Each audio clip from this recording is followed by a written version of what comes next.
तो आप देख रहे हैं मिड कैप मसाला। मैं हूं आपके साथ प्रशांत पांडे। इस शो में ढेर सारा एक्शन होगा। मिड कैप स्टॉक्स पर फोकस करेंगे। हम आपको कमाई के मौके बताएंगे, कमाई के ट्रेड्स भी बताएंगे। इसके अलावा अहम खबरों पर भी हमारी नजर रहेगी। लेकिन सबसे पहले देख लेते हैं कि आखिर मिड कैप में एक्शन यानी फोकस कहां रहने वाला है। सबसे ज्यादा एक्शन आखिर कहां पर नजर आ रहा है। टॉप 3 एक्शन मिड कैप में जो है वो आपके सामने लेकर आते हैं। तो आप देखिए, पीबी फिनटेक मजबूत नतीजों से 5% का जोरदार उछाल हमें पीबी फिनटेक में नजर आ रहा है। आय और मुनाफा दोनों ही फ्रंट पे अच्छे नतीजे आए हैं। स्ट्रॉन्ग नंबर्स रहे हैं।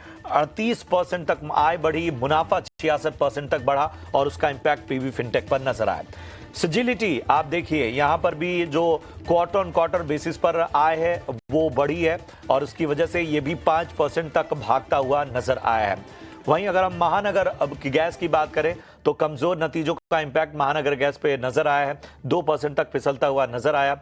39% से ज्यादा जो है जो मुनाफा रहा है उसमें एक गिरावट नजर आई है। 39 से घटकर जो है मुनाफा 39% से घटा है। इसकी वजह से इंपैक्ट हमें महानगर गैस में इस वक्त नजर आ रहा है।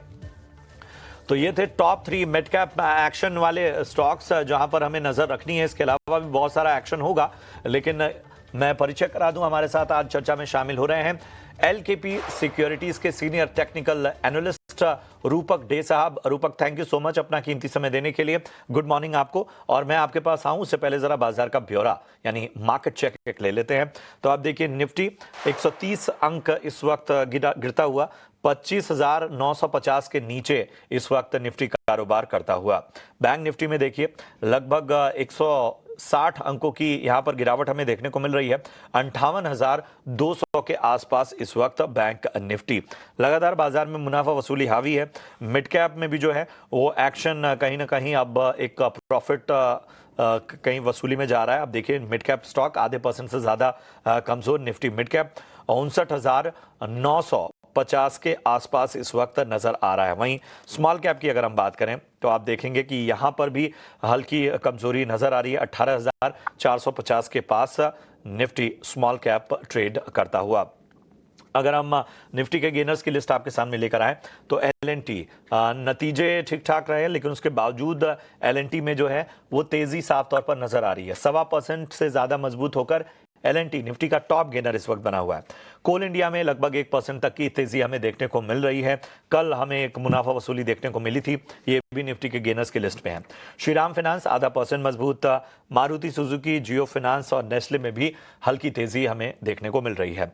इसके अलावा निफ्टी के लूजर्स की लिस्ट अगर आपके सामने लेकर आए तो आप देखेंगे यहां पर डॉक्टर रेड्डीज 4.5% से ज्यादा टूटता हुआ निफ्टी का टॉप लूजर डॉक्टर रेड्डीज बना हुआ है। एचडीएफसी लाइफ लगभग 1.5% की गिरावट यहां पर है। भारतीय एयरटेल 1.5% प्रेशर में। इसके अलावा सन फार्मा, पावर ग्रिड और सिप्ला जैसे स्टॉक 1.25 से 1.5% टूटते हुए नजर आ रहे हैं। बात करें एडवांस डिक्लाइन रेशियो की तो यहां पर आप देखेंगे कि आज एक बार फिर डिक्लाइंस का पलड़ा भारी होते हुए नजर आ रहा है। 1693 शेयर ऐसे हैं जो कि आज लाल निशान में हैं और 1016 शेयर ऐसे हैं जो कि इस वक्त हरे निशान में कारोबार कर रहे हैं। एक अहम खबर भी इस बीच आ रही है। सुप्रीम कोर्ट से वोडाफोन को सिर्फ अतिरिक्त एजीआर बकाया पर राहत मिलने से वोडाफोन में लगातार गिरावट देखने को मिल रही है। शेयर 3 दिन में 15% से ज्यादा फिसल गया है। इस खबर पर ज्यादा डिटेल्स के साथ हम आगे बढ़ेंगे और इस खबर पर ज्यादा जानकारी भी लेंगे। लेकिन आप देखिए, वोडाफोन आइडिया आज एक बहुत ही जबरदस्त गिरावट हमें वोडाफोन आइडिया में देखने को मिल रही है और लगातार जो है वो प्रेशर देखने को मिल रहा है। हालांकि जिस तरह से शुरुआती दौर में संकेत मिल रहे थे उसके बाद एक इंपैक्ट हमें जरूर देखा था, एक कहीं ना कहीं रिबाउंड देखा था, लेकिन उसके बाद से पिछले दिनों से प्रेशर साफ तौर पर देखने को मिल रहा है। प्रकाश, लगातार वोडाफोन पर प्रेशर नजर आ रहा है, हमें बताइए पूरी जानकारी। सुप्रीम कोर्ट का जो ऑर्डर आया कुछ दिन पहले, उसके 5 दिन के हिसाब से जो रिटन ऑर्डर आया है वोडाफोन आइडिया के ऊपर, जिसमें सुप्रीम कोर्ट ने इस बात की इजाजत दी थी सरकार को कि पॉलिसी रिलेटेड जो मैटर्स हैं उसमें सरकार को आजादी होगी और उससे संबंधित रिलीफ मेजर्स लिए जा सकते हैं। जो रिटन ऑर्डर आया है उसके हिसाब से थोड़ी ट्विस्ट है। अगर आप इस आदेश के कॉन्टेक्स्ट में देखें, ऑर्डर के कॉन्टेक्स्ट में देखें, जिसमें ये जो ऑर्डर है वो एडिशनल एजीआर वेवर तक लिमिटेड है। यानी कि कंपनी ने जो इनिशियल पिटीशन फाइल किया था सुप्रीम कोर्ट में, जिसमें इस बात की मांग की थी कि जो एडिशनल एजीआर है, जो कि फाइनेंशियल ईयर 2027 तक है, उसके ऊपर वेवर की मांग की थी सुप्रीम कोर्ट ने। और इसका मतलब ये हुआ कि अगर आप फाइनेंशियल ईयर 2070 तक के वेवर की बात करें, एडिशनल एजीआर की बात करें, तो वो करीब करीब 9500 करोड़ रुपए के आसपास है।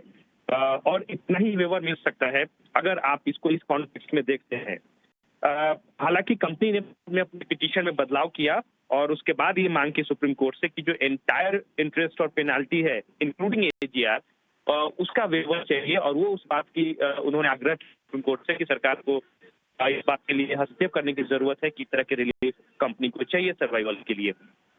और इसमें दिलचस्प बात यह है कि सुप्रीम कोर्ट का जो ऑर्डर आया उसमें सुप्रीम कोर्ट ने सरकार को इस बात की इजाजत दी कि बदले हुए परिप्रेक्ष्य में, क्योंकि कंपनी में सरकार की हिस्सेदारी बढ़ी है, 40% से ज्यादा सरकार की हिस्सेदारी हो गई है, ऐसे केस में सरकार पॉलिसी रिलेटेड मैटर में फैसले ले सकती है और सरकार को इस बात के लिए रोका नहीं जा सकता है कि वो अगर कोई पॉलिसी रिलेटेड फैसले जिसमें रिलीफ मेजर्स भी है, सपोर्ट भी है, अगर सरकार देना चाहती है तो कोर्ट उस पर रोक नहीं लगाएगी, कोर्ट सरकार को नहीं रोकेगी।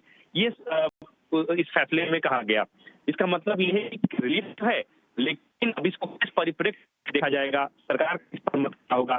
सूत्र बता रहे हैं कि सरकार इस पर लीगल एडवाइस भी लेगी और आने वाले दिनों में जो डिटेल्ड ऑर्डर है उसका अध्ययन करेगी और उसके बाद फैसले लेगी।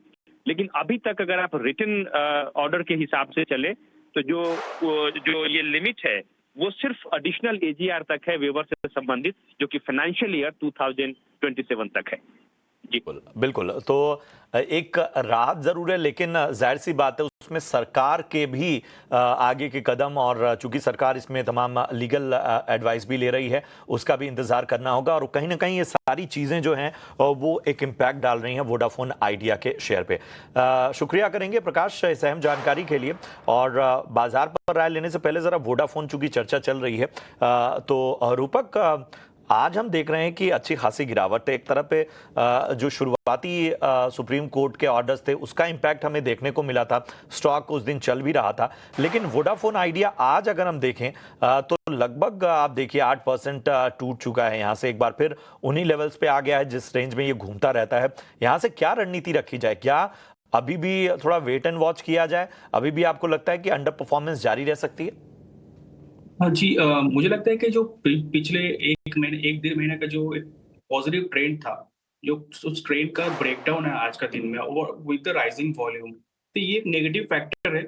बट अगर रिसेंट कंसोलिडेशन देखें तो उसका सपोर्ट दिख रहा है मुझे ₹8 के आसपास। तो ₹8 का एक स्टॉप लॉस रहेगा, ₹8 के नीचे एग्जिट लेना पड़ेगा। तो फिलहाल होल्ड है। एक ₹8 के ऊपर नीचे नहीं जाता तो रिकवरी में ₹9.45 तक आ सकता है ऊपर।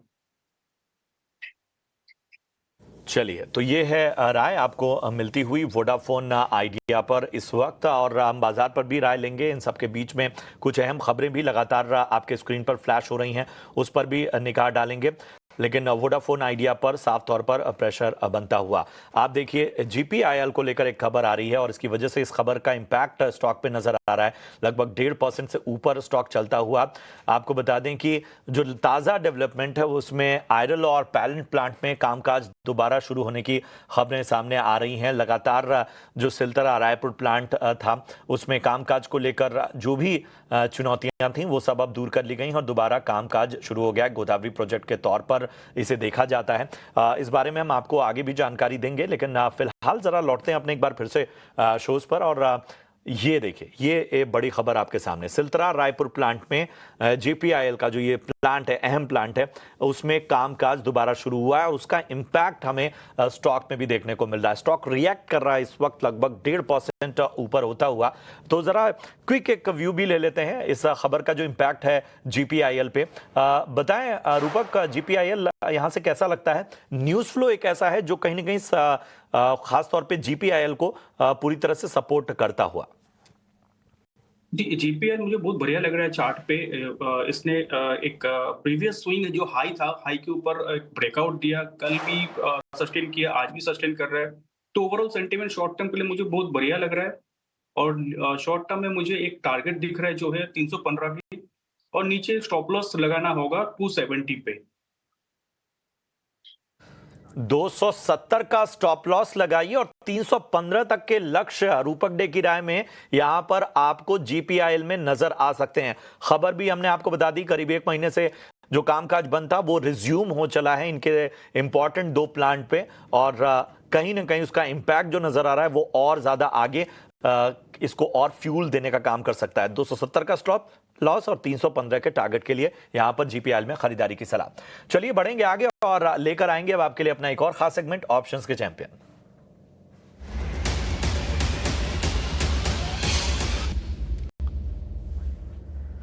और एंजल वन से राजेश भोसले साहब हमारे साथ जुड़ चुके हैं। गुड मॉर्निंग राजेश जी, प्रशांत बात कर रहा हूं। बताइए आज ऑप्शन की रणनीति आपके हक से क्या होगी? जी नमस्कार प्रशांत जी, गुड मॉर्निंग। देखिए आज एचपीसीएल, बीपीसीएल और आईओसी में काफी अच्छा अट्रैक्शन दिखाई दे रहा है। एंड बीपीसीएल का अगर आप चार्ट देखें तो अपना मल्टी मंथ हाई जो है ब्रेक कर रहा है, एंड यहाँ पे एक cup and handle pattern formation देखने को मिल रहा है। तो बीपीसीएल का 360 का कॉल बाय करना है। ये अराउंड 7.5 और 8 के रेंज में ट्रेड कर रहा है। 5.5 के स्टॉप लॉस से बाय करना है for the targets of 13। Prashant ji, इसका जो लॉट साइज है 1975 का है, तो जो मैक्सिमम रिस्क एज पर ट्रेड सेटअप होगा वो होगा 4950 का, एंड जो टारगेट हम एक्सपेक्ट करें वो होंगे अराउंड 9900 के। बहुत बहुत शुक्रिया आपका इस अहम रणनीति के लिए। तो बीपीसीएल 360 की कॉल आपको खरीदनी है, 7.5-8 रुपए के प्रीमियम पर आपको मिलेगी। लक्ष्य 13 का, स्टॉप लॉस 5.5 रुपए का यहां पर लगाना है। अधिकतम मुनाफा 9,900 तक का और नुकसान 4,950 तक के नजर आ सकते हैं। स्टैंडर्ड रिस्क डिस्क्लोजर भी आपके लिए लेकर आते हैं कि जिसमें सेबी कहती है कि एफएनओ ट्रेडिंग में 10 में से 9 लोग यानी 90% लोगों को नुकसान होता है। तो सोच समझ कर ट्रेडिंग इनिशिएट करें और वित्तीय सलाहकार की मदद लें। चलिए रूपक जी हमारे साथ लगातार बने हुए हैं। रूपक जी जरा फटाफट से अपनी आज की रिकमेंडेशंस बता दीजिए, कौन सी आपकी टॉप पिक्स हैं? जी मुझे यहाँ से हिल पेट्रोल अच्छा लग रहा है। डेली चार्ट पे एक फ्लैग पैटर्न का ब्रेकआउट दिया, तो यहाँ से मुझे दिख रहा है 490 तक स्टॉक में बाई की सलाह रहेगी, around 472 for a target of 490। नीचे स्टॉप लॉस डालना होगा 459 पे।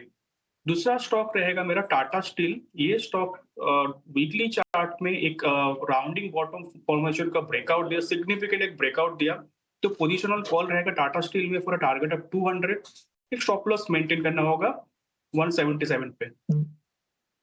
तो यहां पर आपको हिंद पेट्रो और टाटा स्टील में खरीदारी की सलाह। लेवल्स याद रखिए, टाटा स्टील में 177 का स्टॉप लॉस रखना है और 200 के ऊपर के लक्ष्य आपको नजर आ सकते हैं। एचपीसीएल की अगर हम बात करें तो 458 का स्टॉप लॉस, 490 तक के लक्ष्य के लिए यहां पर खरीदारी की आपको सलाह। एक बार एक्शन पे लौटते हैं और मिड कैप में कहां तेजी नजर आ रही है, मिड कैप कौन से ऐसे स्टॉक्स हैं जहां पर जबरदस्त तेजी है, उनको फोकस में लेकर आते हैं। जरा लिस्ट लेकर आइए। Oil India, GMR airport, BHEL, Motilal Oswal, Oberoi realty और पावर इंडिया। जी हाँ, ये तमाम स्टॉक हैं जिनमें आज एक्शन देखने को मिल रहा है। ऑयल इंडिया देखिए 2% तक मजबूत, जीएमआर एयरपोर्ट्स लगभग 2.25% तक की तेजी, बीएचईएल में भी लगभग 3.5% तक की तेजी आ रही है। मोतीलाल ओसवाल भी इस वक्त लगभग 2% मजबूत होता हुआ। इसके अलावा ओबरॉय रियल्टी में भी आज तेजी देखने को मिल रही है।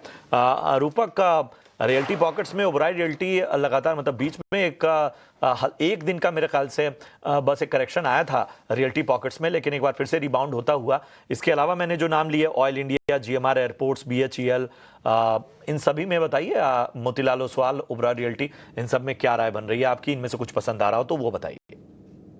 ओबरॉय रियल्टी में हमारा ऑलरेडी कॉल चल रहा है, तो स्टॉक ने क्या किया, एक पहले तो 1.5 महीने का एक डाउनवर्ड कंसोलिडेशन का ब्रेकआउट दिया, फिर एक छोटा कंसोलिडेशन हुआ, उसका एक ब्रेकआउट आया।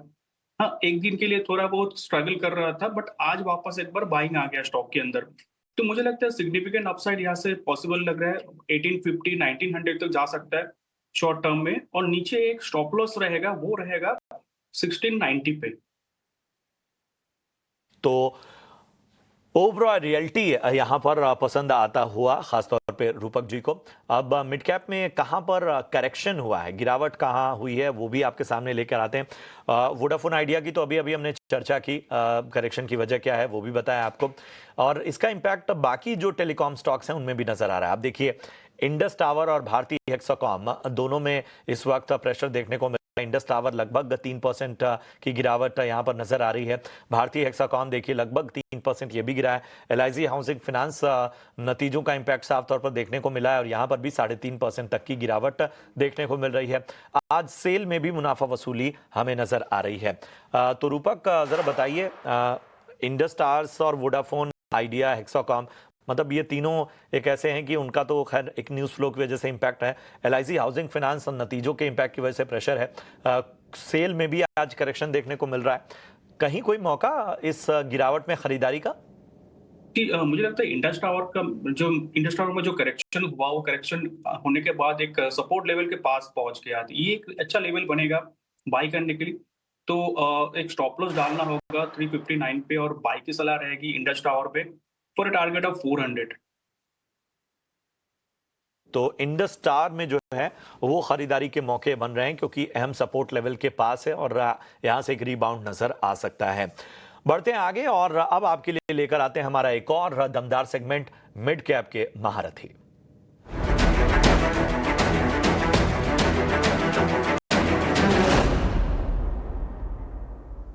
और आज हमारे साथ sharmilajoshi.com से शर्मिला जोशी जी जुड़ चुकी हैं।